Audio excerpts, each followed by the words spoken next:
Madame, Monsieur, bonsoir. Nous sommes mercredi 3 septembre 2025. C'est l'heure de votre journal en français dans une présentation de Habibou Garba. Voici les titres.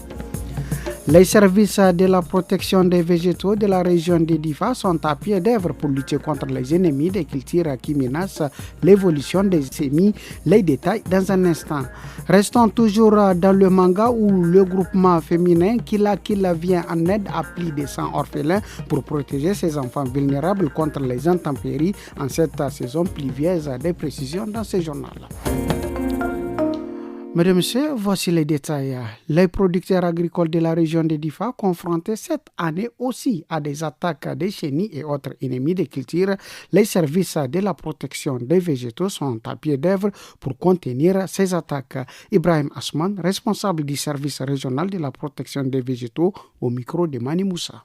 L'apparition des insectes floricoles sur le mil, aussi des attaques des chenilles défoliatrices sur du niébé, des sésames et sur le moringa. Elle est aussi caractérisée par des infestations des ficherons sur les cultures du niébé, aussi l'apparition de la chenille légionnaire du maïs. Nous avons enregistré jusqu'à 1105 hectares infestés. Les traitements phytosanitaires ont couvert seulement 518 hectares, soit un taux de couverture phytosanitaire de 46,82%. 120 orphelins des 4 villages de la commune d'Ingingimi ont reçu hier de la part du groupement féminin Killa des vêtements, des couvertures en cette période de saison pluvieuse. L'objectif principal pour ce groupement est de protéger ces enfants vulnérables contre les intempéries et leur donner la joie de vivre, a indiqué Mme Aïchatou Amadou, la présidente. On l'écoute au micro d'Abdoulaye Mena. Les orphelins ont beaucoup de besoins, c'est pourquoi on les a aidés avec des habits tels que les pantalons, les bonnets et autres. Aussi avec des équipements pour dormir comme la natte, les moustiquaires et autres, pour qu'ils ne se sentent pas isolés du reste du monde à cause du manque des parents. On a aidé 120 orphelins. En les aidant, on contribue à leur bonheur et leur épanouissement, surtout en cette saison de pluie. Ils vont pouvoir se protéger de la fraîcheur et des moustiques pour éviter certaines maladies. Pour le moment, on travaille seul. C'est juste un groupe de femmes. Les acteurs de l'orpaillage de la région d'Agadez, un forum régional ouvert hier pour parler des problématiques liées à l'exploitation artisanale de l'or dans la région. Cette rencontre permettra d'explorer des pistes de solutions liées à l'orpaillage qui souvent a des conséquences sur la cohésion communautaire et la sécurité.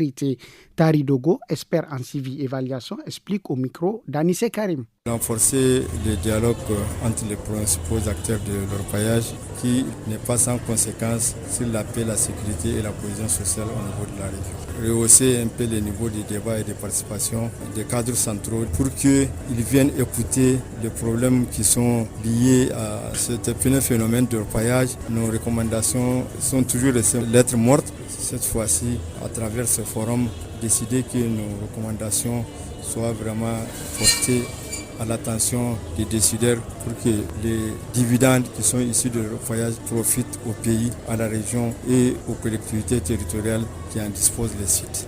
Le poste de police intégré de Koni, à 500 mètres de la frontière du Nigeria, a été la cible d'une attaque d'individus armés non identifiés dans la nuit de lundi à mardi. La prompte réaction des FDS du Niger a mis en déroute les assaillants. Abdulwahab Zakari, inspecteur de police sur les lieux, donne les détails au micro de Haruna Ibrahim.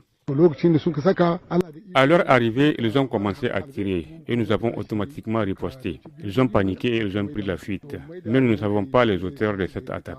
Certains civils qui étaient parmi nous ont affirmé avoir vu environ 3 personnes. Après leur fuite, nous avons informé nos responsables et sans tarder, ils nous ont envoyé des renforts. Il n'y a eu ni mort ni blessé parmi nous. Par ailleurs, ces assaillants ont visé un véhicule tuant l'apprenti et blessant une autre personne qui se trouve actuellement à l'hôpital. Alors c'est tout pour ce soir. Merci. Le journal en tamashek dans un instant.